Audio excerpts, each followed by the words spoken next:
Today we are looking at the electronics bay of the STEM rocket, or just about any rocket in our mid-power and high-power range. Let's look at the assembled electronics bay first. We have our center threaded rod, center bolt, that is screwed and glued into the aft bulkhead, which is also glued into the electronics bay. This is usually a depth of about 5 millimeters. Around about 5 millimeters is fine. Then you will notice the power switch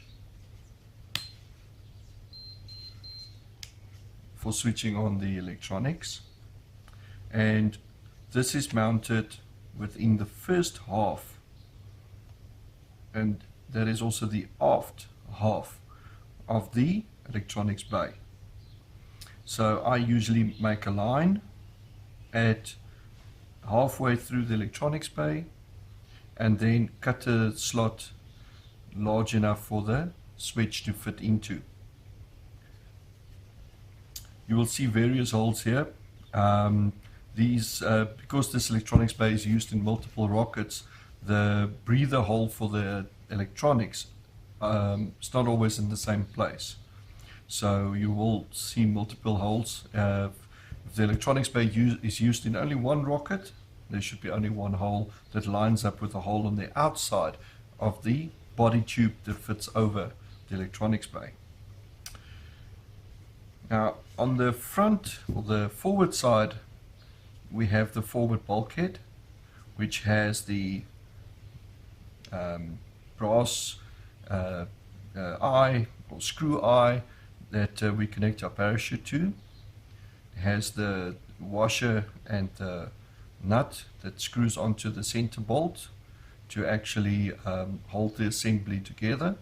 I usually put a little bit of glue onto this washer so we don't lose the washer, especially when we're out in the field. Here's our connection block. Our connection block is to connect our ejection charge on this side, and on this side you can see the wires coming from the inside of the electronics bay to the connection block. Note that all these wires, the ends are tinned. I put solder onto the ends to help with things like avoiding corrosion. Let's open this and see what it looks like inside.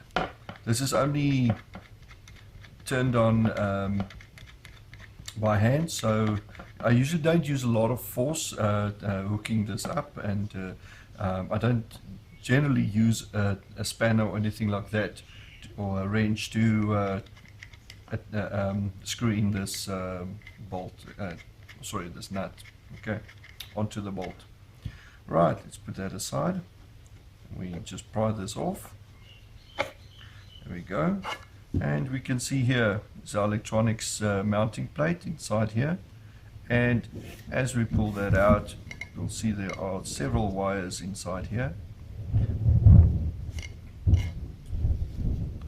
Now these two wires are the wires that's coming from the switch. When we remove the switch, you'll see exactly how that's attached to the switch. The switch wires, one goes to the negative of the altimeter. There's the negative of our altimeter. In this, if it's facing this way, of course. And this is our negative. This is our negative. The white one is a negative, going to our negative pole on the altimeter, and this is the positive, going to the positive side. The other side of the switch goes to the other side of the board, and using this connection block this side, it is connected to the negative of the battery, and the battery is just glued with a little bit of hot melt glue, so it's easy to remove later, but won't fall off.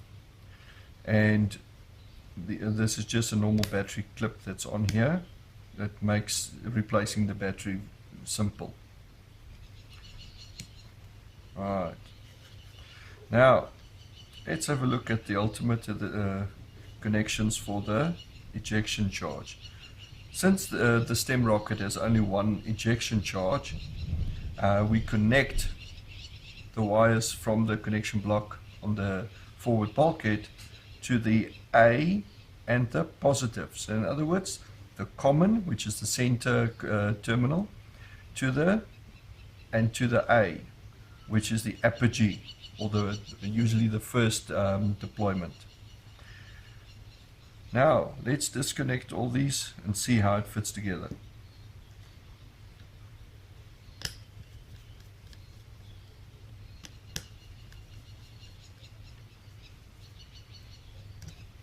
As you can see, these tips have also been tinned. A little bit of solder applied to them to prevent them from fraying and causing all sorts of other problems. And here's our forward bulkhead. Very simple. Always make sure you place glue on the inside and the outside to make sure this is well sealed. You don't want extra holes in the unit where air can come in and escape. But in this case, this is very important to prevent the ejection charge gases from entering the electronics bay through this hole. This side is pretty well sealed because of the metal on metal contact there, but this is very important to make sure there's no ejection charge gases coming inside the electronics bay, because those gases are corrosive. They can damage the altimeter. Let's remove these contacts.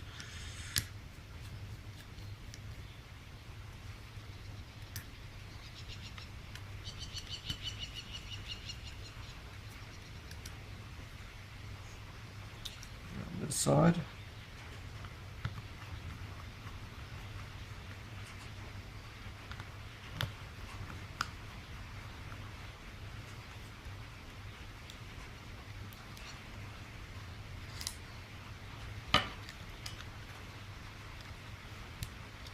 Right, pull off this clip.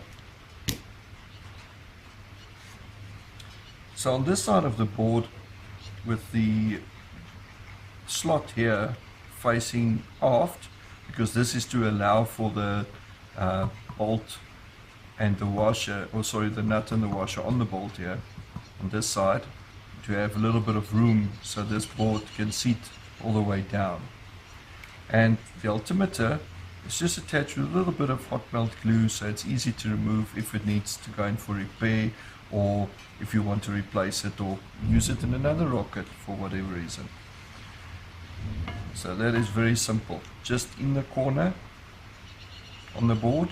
Then on the flip side, right in the middle, you've got your connection block, and I like to have it face this way instead of that way, so that you can easily insert the wires, much easier than having to battle past the battery there. You can place it just about anywhere on here, so wherever it's convenient.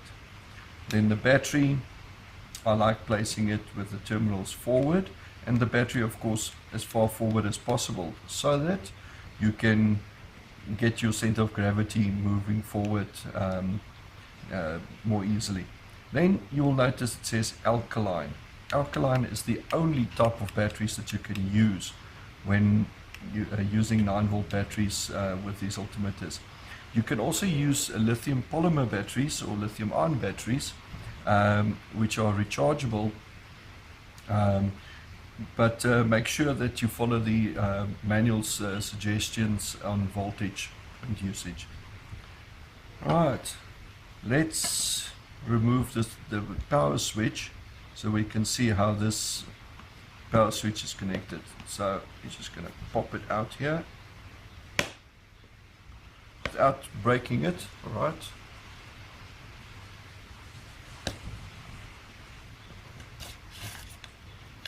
Here we go.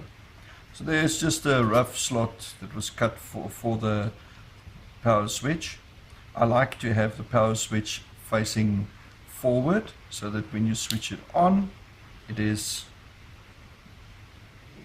nicely in line with the rocket. Right, so when it's switched off, and switched on. Right. Now, wiring the switch is very simple. There are only two connections. So you have a common and a on-off.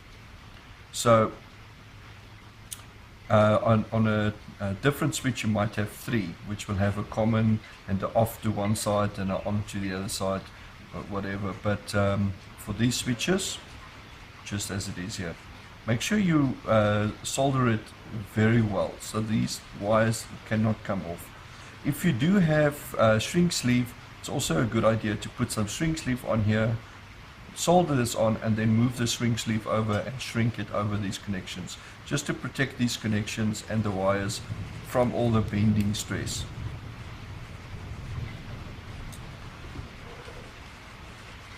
And that